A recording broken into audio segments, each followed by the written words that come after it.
Students, today we will discuss about input-output interface and mode of transfer. Now, what is input-output interface? It provides a method for transferring information between internal storage and external input-output devices.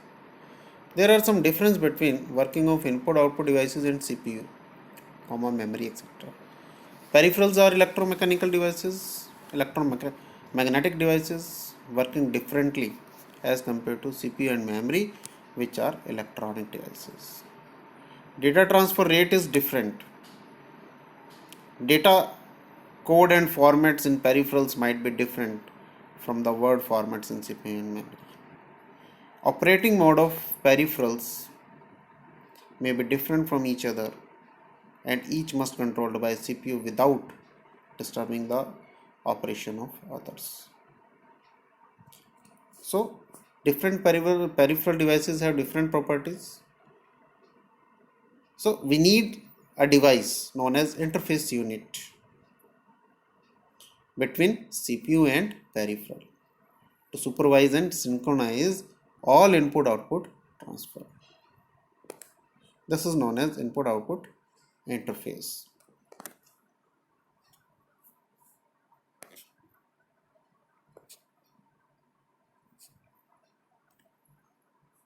Now, input-output bus and interface module क्या होता है? This is the diagram. We have processor and different devices like keyboard, printer, magnetic disk. हर एक device का अपना एक interface है, interface unit है, जो प्रोसेसर और डिवाइस के बीच में कम्युनिकेशन का काम करता है. सबसे पहले क्या, it defines the typical link between the processor and several peripherals. Interface क्या करता है, लिंक डिफाइन करता है, लिंक बनाता है पेरिफेरल और प्रोसेसर के बीच में. इनपुट आउटपुट बस has the capability of data address and control bus.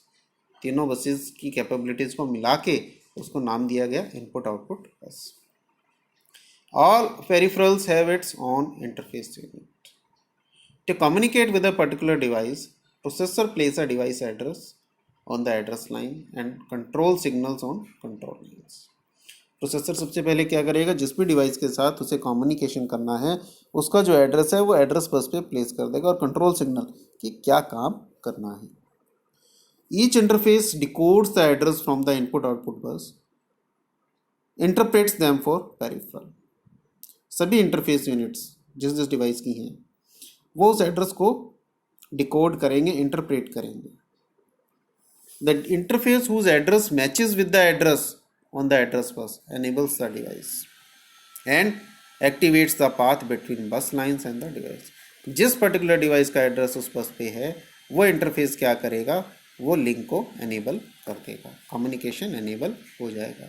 Device whose address is not on the address bus are disabled by their interface unit. बाकी सभी डिवाइसेस लिंक को disable ही रखेंगी. The signal और control lines are referred to as input output command. Mainly 4 types की command हो सकती हैं. Control command is use to activate the peripherals and to inform it what to do, for example read, write, print etcetera. Status command is use to test various status condition in the interface and peripherals. Device is working fine और नॉट, device is ready to read और write the data और नॉट. Data output command causes the interface to respond by transferring data from the bus into one of its register. Data input command, interface receives an item of data from the peripheral and places it in its buffer register. This is how this input output interface will work. Now, mode of data transfer. There are mainly 3 types of modes. One is program input output, interrupt initiated input output, and direct memory access, that is known as DMA. First is programmed input output devices. Programmed input output operations always initiated by an instruction written in a program. जो programme हमने बना दिए उसमें हमने बहुत सारी instruction लिखी है, वो instruction 1 by 1 control unit read करती है और उसके हिसाब से ऑपरेशन परफॉर्म होता है. Input output device do not have direct access to memory. Input output device क्या काम करती है? कम्युनिकेशन करती है सीपीयू के रजिस्टर से, INPR और आउट आर से. Transfer data to and from peripheral is done with the help of two register INPR and out R. So other instructions are needed to transfer data between CPU registers and memory. Input device ने क्या किया? Data को place किया input register में, but एक और instruction, कुछ और इंस्ट्रक्शंस भी हमें चाहिएंगी जो इनपुट डिवाइस का डेटा को मेमोरी में ट्रांसफ़र कर दे. सिमिलरली मेमोरी से कोई डेटा आउटपुट के लिए आउट आर में आया, उसके लिए भी इंस्ट्रक्शन चाहिए ताकि आउट आर का डेटा डिवाइस के पास जा सके. Peripherals device want to transfer data, place the data on input-output bus and enable data valid line. Now see this diagram carefully. सबसे पहला स्टेप्स क्या है? इनपुट आउटपुट डिवाइस ने डेटा कहाँ रखा? इनपुट आउटपुट बस के ऊपर, और डेटा वैलिड लाइन को एनेबल कर दिया. जैसे डेटा वैलिड लाइन एनेबल होगी, इंटरफेस यूनिट क्या करेगा? Accept the data, place the data in data register and enable the data accepted line. And एक और काम वो करेगा, फ्लैग बिट जो है स्टेटस रजिस्टर की, उसको वो सेट कर देगा. Peripherals now disable the data valid line, but it can not transfer another byte of data until data accepted line becomes disabled. Now CPU will check the flag bit from the status register. If it is 1, CPU reads the data from the data register of input interface and cleared the flag bit to 0. Interface then disable the data accepted line so that device can now transfer another byte of data. This is how programmed input output will take place. Now interrupt initiated input output. Programmed input output में क्या होता है कि CPU को continuously check करना पड़ता है flag bit को कि वो 1 कब हुई, क्योंकि जैसे ही फ्लैग बिट 1 होगी CPU को वो डेटा रीड करना है इनपुट डिवाइस से. बट इसमें क्या होगा, CPU का बहुत सारा टाइम वेस्ट हो जाता है अननेसेसरीली फ्लैग बिट को चेक करने के लिए. इंटरप्ट इनिशिएटेड इसका एक अल्टरनेट है कि अब CPU फ्लैग बिट को चेक नहीं करेगा. जैसे ही कोई डिवाइस डेटा रेडी होगा रीड करने के लिए, then that device will send a signal to the CPU that I am ready to transfer the data. In programmed input output, CPU remains busy unnecessarily in checking flag bit.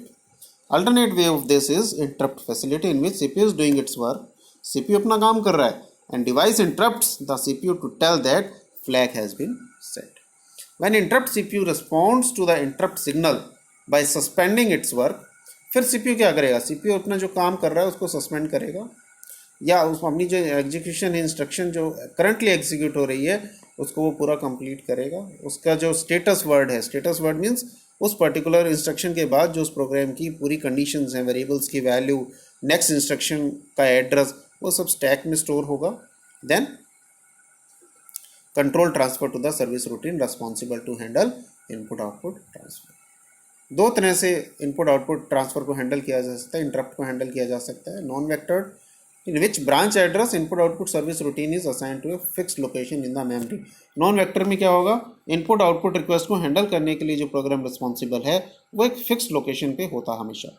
Non vectored में क्या होगा, source the in which source that interrupts the CPU also supplies the branch address of input output service routine.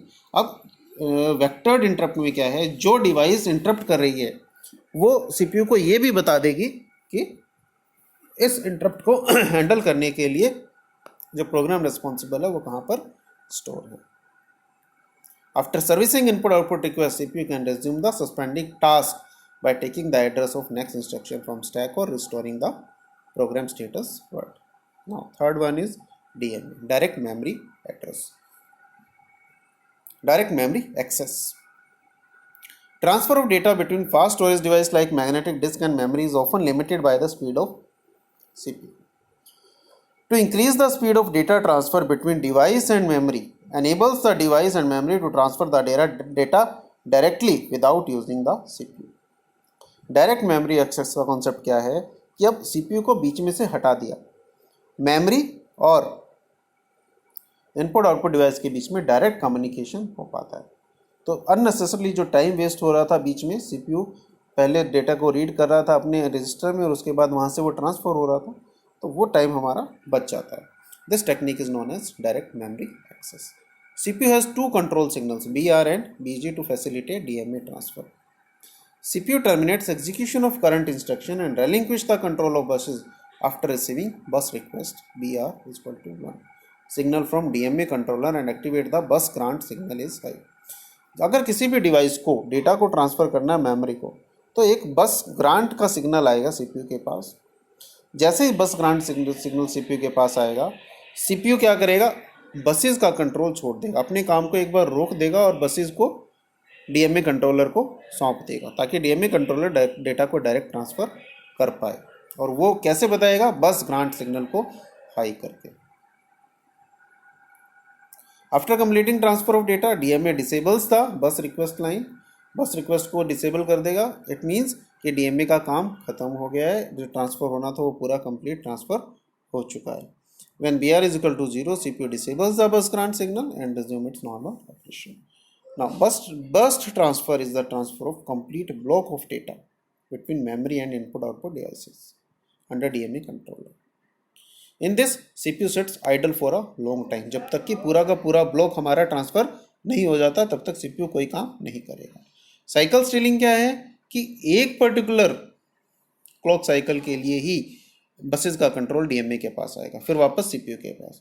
फिर जब DMA को दूसरा word transfer करना है, तब दोबारा से वो एक पर्टिकुलर साइकिल के लिए बस का कंट्रोल लेगा और उसके बाद वापस सीपीयू के पास चला जाएगा. इसको कहते हैं cycle stealing. Now how DMA controller will work. In DMA controller, consider this diagram. Address register and address lines used for direct communication with memory. Address registers contain set address of desired location and increment by 1 after each word that is transferred to memory. हम ये कह सकते हैं address register के अंदर starting address होगा जहाँ से डेटा ट्रांसफर स्टार्ट होगा.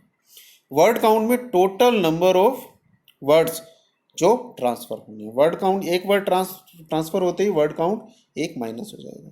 तो कम्युनिकेशन कब तक रहेगा, जब तक वर्ड काउंट रजिस्टर की वैल्यू 0 नहीं हो जाती. DMA communicates with CPU via data bus and control logic signals. The register in the DMA is selected by the CPU through the address bus by enabling DS and RS inputs. When BZ 0, bus grant 0, CPU can communicate with the DMA registers through the data bus to read from or write to the DMA register. When BZ 1, bus grant enable हो गया, CPU relinquish the control of buses and DMA can transfer data directly by specifying an address in address bus and activating the read or write signals. Now DMA is initialized by CPU by sending the following information through the data bus. CPU कैसे initialise करेगा data bus को, starting address डाल देगा उसके पास, total number of word जो transfer होने हैं वो बताएगा, मोड ऑफ ट्रांसफर की डेटा को रीड करना है या राइट करना है, और control to start the DMA. ये सब इन्फॉर्मेशन CPU डीएमए कंट्रोलर में सेंड करेगा ताकि डीएमए अपना काम स्टार्ट कर पाए. Now, this is how DMA transfer will take place. तो consider this diagram. CPU है हमारे पास, RAM है, DMA controller है और input output devices हैं. सबसे पहले when any device want to send data to memory through DMA, following events happen in sequence. सबसे पहले input output device send DMA request to DMA controller. Input output device क्या करेगा, DMA request करेगा. DMA controller activates the BR bus request to CPU for relinquish the control of buses. CPU grants the request by activating BG. BG को activate कर देगा. इसका मतलब क्या है कि CPU ने बसेस का कंट्रोल छोड़ दिया और वो बसेस का जो कंट्रोल है वो DMA के पास आ गया. DMA controller then puts the value of address register on address line, address bus, initiate read or write signal, and sends a DMA acknowledgement to input output device. जैसे DMA acknowledgement input output device के पास आएगा, input output device will start the communication.